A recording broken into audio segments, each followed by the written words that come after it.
সুপ্রিয় দর্শক, আসসালামু আলাইকুম। আজকে তৈরি করব হচ্ছে বিয়ে বাড়িতে যেই রুই মাছের একটি রেসিপি করা হয়, মানে অনুষ্ঠান বাড়িতে যে রেসিপি করা হয় ওই রেসিপি হচ্ছে আজকে শেয়ার করব।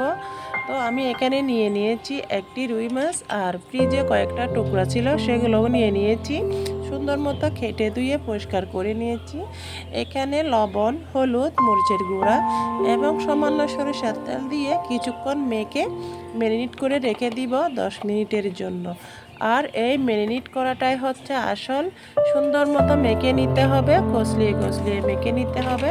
তাতে কিন্তু মাখানোর মধ্যেই এই মাছের ভিতরে মশলাটুকু ঢুকে যাবে। খুব ভালোভাবে কষলালেই কিন্তু মাছের ভিতরে মশলাটা ঢুকে, তাই খুব ভালোভাবে মাখাতে হবে। এবার চলে আসলাম হচ্ছে মাছটুকু ভাজার জন্য। আমি একটি কড়াইতে পর্যাপ্ত পরিমাণে তেল গরম করে নিয়েছি। এবারে দিয়ে দিচ্ছি হচ্ছে সেই ম্যারিনেট করে রাখা মাছের টুকরোগুলো। সুন্দর মতো একটি একটি করে বসিয়ে দিচ্ছি। এরপর এগুলো নেড়ে চেড়ে উল্টিয়ে ভেজে নিব। হালকা হালকা মানে হালকা একটা বাদামি কালার আসলে হচ্ছে আমি মাছগুলো নামিয়ে নিব।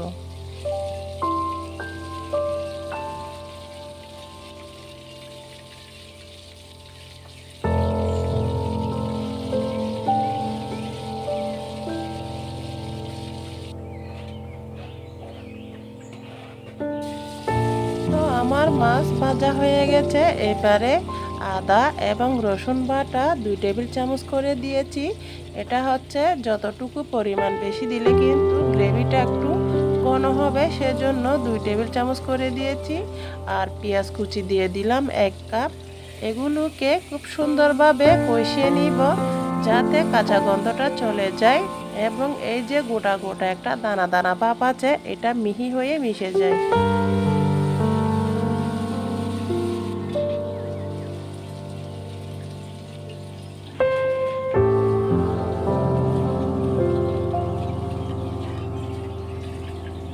তো কিছুক্ষণ কষিয়ে নিয়েছি। এবারে দিয়ে দিচ্ছি হচ্ছে জিরা এবং ধনে গুঁড়ো মিশ্রিত করে 1 চা চামচ এবং 2 চা চামচ দিয়ে দিলাম হচ্ছে লাল মরিচের গুঁড়ো।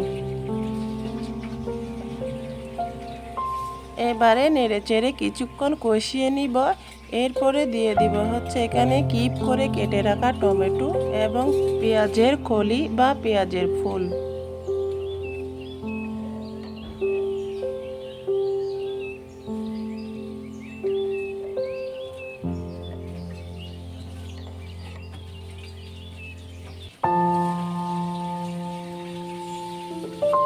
এবারে আরও কিছুক্ষণ নেড়ে চেড়ে কষিয়ে নিব।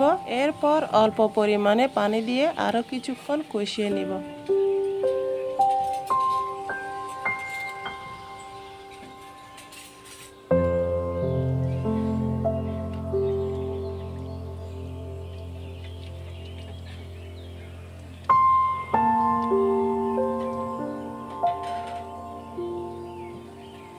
তেল উপরে উঠে এসেছে, মানে কষানো হয়ে গেছে। এবারে সেই ভেজে রাখা মাছের টুকরোগুলো একটি একটি করে বসিয়ে দিব। সুন্দর মতো দিয়ে দিলে এবারে দিয়ে দিব হচ্ছে সামান্য পানি, মানে বেশি দিব না, সামান্য পরিমাণে পানি দিয়ে ডেকে কিছুক্ষণ রান্না করে নিব।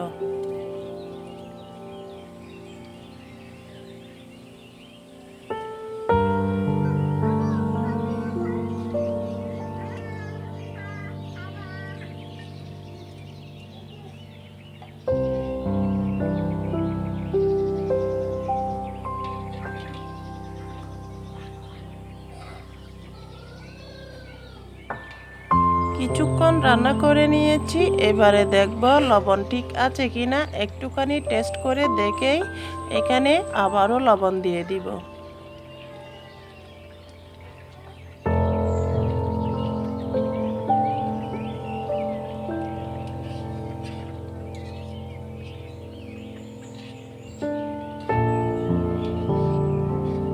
লবণটুকু এবারে নেড়ে চেড়ে দিয়ে ঢাকা দিয়ে আরও কিছুক্ষণ রান্না করে নিব।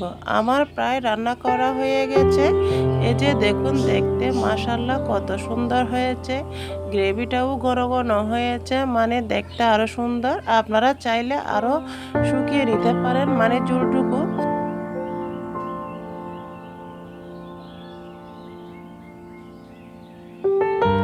আমার তো রান্না করা হয়ে গেছে। আপনাদের কেমন লাগলো প্লিজ একটি লাইক দিয়ে কমেন্টে জানিয়ে দিবেন। আজকে এই পর্যন্তই। আসসালামু আলাইকুম।